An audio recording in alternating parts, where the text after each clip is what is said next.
Bonjour tout le monde, j'espère que tout le monde va bien et aujourd'hui on se retrouve pour une critique de la saison 3 de Heartstopper. Alors c'est vrai, ça fait très longtemps que j'ai pas parlé de séries, mais, enfin ça veut pas dire que je regarde pas, c'est juste en fait que les séries que je regarde ne sont pas du tout dans l'actualité parce qu'en général je suis très sitcom.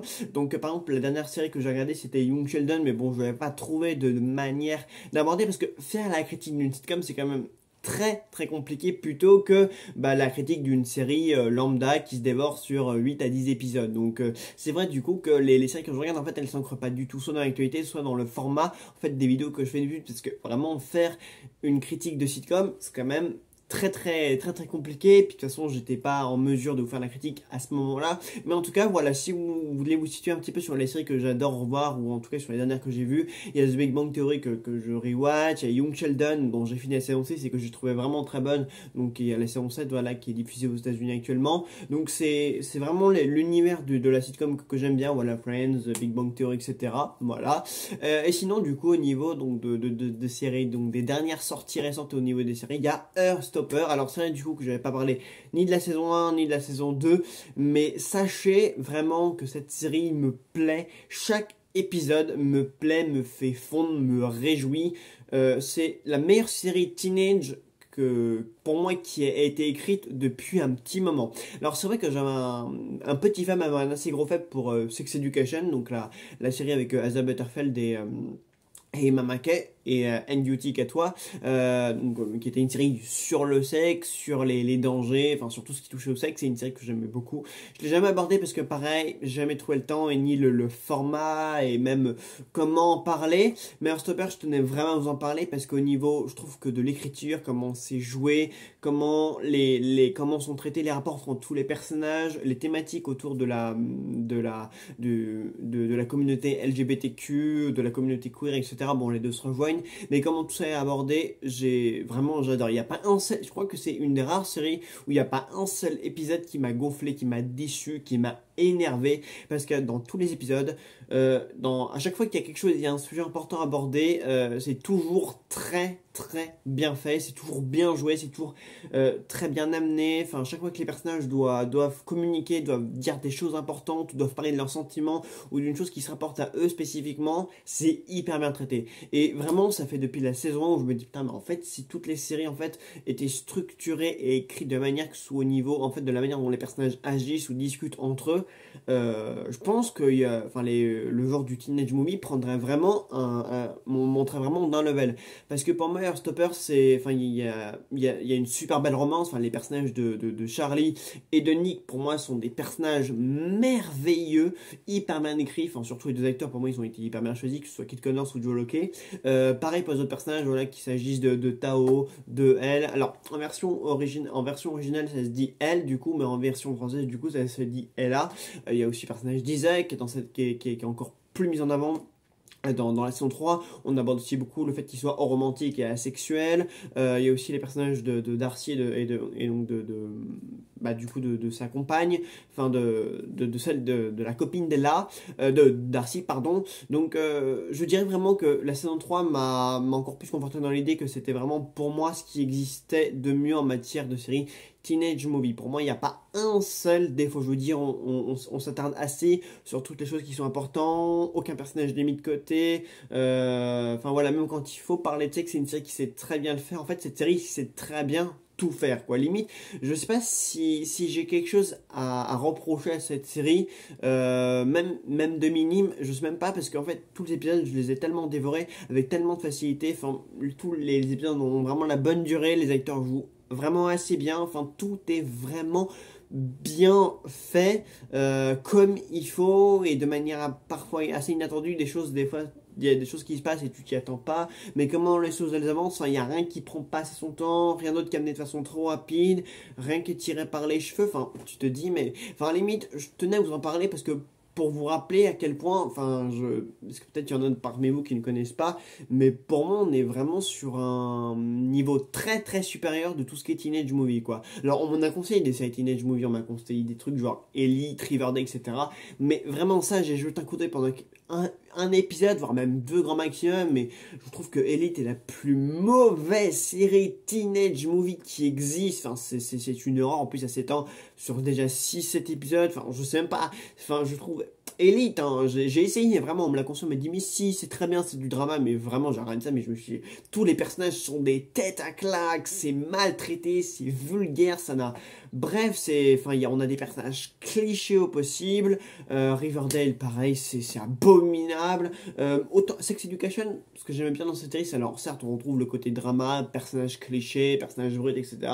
Mais dans cette série, ce qui était bien avec Sex Education, c'est qu'il y avait les personnages ont tous évolué. Quand on les laisse à la fin de la saison 4, parce qu'en plus c'est une série qui régresse un petit peu avant. On avait une excellente saison 1, on avait une assez bonne saison 2, mais Sex Education a le défaut de beaucoup de choses, c'est en mode, c'est à la fin de chaque épisode ou à la fin de saison, on se demandait est-ce que les deux personnages principaux vont terminer ensemble en fait. Et ce genre de questions, je me suis rendu compte que ça me gonflait beaucoup de devoir en fait me poser ces questions à chaque saison. Alors que Heartstopper en fait ne tourne pas du tout autour de ces questions, de ces thématiques en mode on n'est pas en train de se demander à chaque épisode ou à chaque saison est-ce que ces deux-là ils vont finir ensemble, est-ce que ces deux-là il va se passer un truc entre eux. Heartstopper traite de choses beaucoup plus graves, beaucoup plus importantes, enfin, entre les troubles alimentaires de Charlie, la relation avec ses parents, pareil, la transidentité de Ella, la non-binarité de Darcy, enfin, il y a tellement de sujets plus importants qui sont au centre de cette série. On parle aussi beaucoup des parents de Nick, enfin, il y a la relation un peu mystérieuse qu'entretient Nick avec son père, il y a les rapports compliqués entre Charlie et sa mère, enfin, il y a tout un tas de choses, en fait, beaucoup importantes qui sont traitées dans Heartstopper que dans d'autres séries Teenage Movie, quoi. Donc on est sur un ton beaucoup plus adulte, enfin là on parle de problèmes d'adultes, enfin à la fin de cette saison, ils sont en train de se demander ce qu'ils vont faire de leur vie, ce qui pourrait les intéresser. Par exemple, Nick se questionne sur le fait de penser à lui plutôt que de se concentrer exclusivement sur Charlie, donc on est sur des rapports beaucoup plus adultes, où en fait on est sur des couples qui sont vraiment constitués et qui cherchent en fait à se questionner sur, bon bah maintenant que je me suis concentré sur mon copain ou ma copine, maintenant qu'est-ce qui est bien pour moi. Ou par exemple à un moment donné à la fin de l'épisode du dernier épisode, on a quand même Nick qui se demande, qui a la réflexion, est-ce que je pourrais vivre sans Charlie, est-ce que je dois trouver une université ou pas qui est proche de lui pour rester attentif à ses soucis à lui, enfin quand même, je trouve que les problématiques dans cette saison-là et même dans les autres sont quand même tellement plus réfléchies, tellement plus ancrées dans la réalité, quoi. C'est vraiment, c'est de belles thématiques, c'est de beaux sujets, c'est de vraies questions, quoi. Alors que bon, dans d'autres séries Teenage Movie, donc de ce même registre, mais qui employaient un registre beaucoup plus trash, franchement, il n'y avait rien de bien intéressant à raconter, quoi. Alors, dans Sex Education, il y avait toute la question autour du sexe et tout ce qui tournait autour de ça, de la sexualité des personnages et de comment pratiquer tel ou tel rapport et quelles conséquences ça pouvait avoir. Ça, c'était intéressant, voyez-vous, mais à part ça, pour tout ce qui concernait les personnages, ou alors certains parcours de certains protagonistes étaient intéressants, mais sur d'autres personnages, j'avais pas grand chose à dire, ou certains personnages, j'avais pas grand chose à faire, et même que, par exemple, dans la saison 4, il y a des personnages des saisons précédentes qu'on ne retrouve pas parce que ces personnages n'ont plus rien à dire, alors que pour Heartstopper, ça fait depuis 3 saisons qu'on suit ce personnage, qu'on suit leur évolution, qu'on suit ce qu'ils ont à dire. Enfin, Nick est en train de s'interroger sur sa bisexualité, sur le fait de rencontrer d'autres personnes, sur le fait donc de se découvrir lui, et plus forcément lui avec Charlie. Enfin, voilà, c'est une saison qui explore vraiment de plus en plus de choses vraiment adultes, où on fait vraiment un pas vers vraiment d'autres choses, quoi. Ça devient vraiment des adultes, des grandes personnes qui s'interrogent sur leurs relations, sur ce qu'ils sont en dehors de leurs copains-copines. Enfin voilà, qu'on est sur vraiment autre chose, qu'on est sur un groupe d'adolescents qui passent pas leur temps à s'engueuler ou à se demander est-ce qu'on s'aime pas, est-ce qu'on veut se mettre ensemble, etc. Non, là c'est vraiment un groupe chorale qui est établi, qui se pose les bonnes questions, qui communique, tout le monde est sympa, il n'y a pas d'engueulade, il n'y a pas de drama. Enfin voilà qu'en fait, Heartstopper a vraiment dépassé ce stade de la série Teenage avec les questions les plus débiles et les thématiques, voilà, qu'on n'est pas en mode est-ce que les deux vont finir ensemble, est-ce qu'ils vont réussir à communiquer, voilà, il y a vraiment un esprit de communication dans cette série.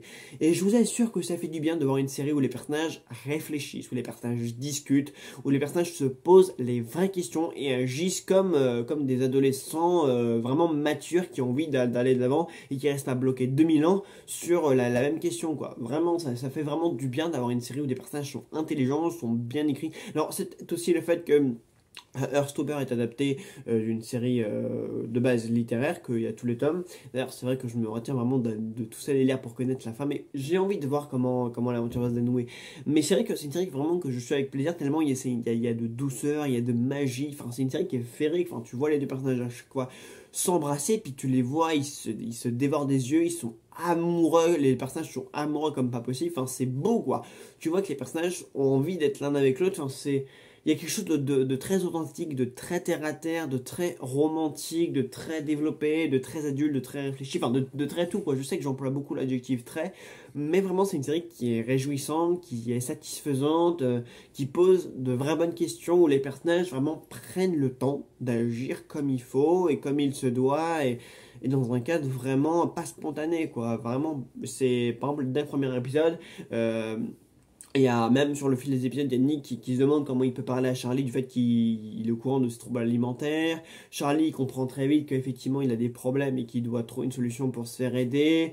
Et là c'est pareil, on suit tout son parcours dans sa quête de transidentité, sur le fait qu'elle a la fibre artistique et comment l'exploiter en jonglant avec comment elle est, avec sa personne. On suit également Tao qui veut chercher à l'aider, mais en même temps on suit tout ce groupe d'amis qui veut soutenir Charlie. Enfin, bref, la série prend vraiment son temps pour faire tout ce qu'il faut avec tous ces personnages. Voilà. Et on a quand même, par exemple, on a plusieurs scènes avec Isaac qu'on laisse un petit peu de côté dans les précédentes saisons. Et là, il est toujours en train de s'exprimer, à dire voilà, j'ai l'impression d'être mis un peu de côté, etc. Et les amis, du coup, essayent vraiment d'être un peu plus là pour lui. Enfin, bref, Heartstopper en fait démontre que c'est vraiment une série, démontre comment toutes les séries de teenage movie ou qui se concentrent sur des groupes d'adolescents devrait être. Donc ouais, je vous conseille vraiment, voilà, si vous voulez passer un bon moment devant une vraie excellente bonne série teenage movie, si vous vraiment il y a ça, quoi. Vraiment vous appelez là-dessus et dès le premier épisode vous allez fondre parce que c'est une série qui est toujours sur un très bon niveau d'écriture et un très bon niveau d'acting. Tous les personnages jouent vraiment super bien, on ressent vraiment l'alchimie entre tout le monde. Donc voilà. Donc je pense que je vais pas plus m'étendre parce que je pense que je n'ai plus envie je vous laisse aussi un peu découvrir de quoi tout ça parle. Et puis bah écoutez, je vous retrouverai bientôt pour une nouvelle vidéo. Voilà, certainement peut-être pas pour parler de mon livre, mais parce que j'ai très envie de parler du troisième volet Terrifier qui arrive là bientôt. Le film a été interdit au moins de 18 ans, j'ai envie de voir s'il y a des scènes aussi hardcore qu'on le dit. Mais en tout cas, s'il y a vraiment une saison de série à voir, c'est bien celle-là. Vraiment, c'est merveilleux, vous allez vous régaler. Voilà, à très vite tout le monde. That's vertigo, that's vertigo, that's vertigo.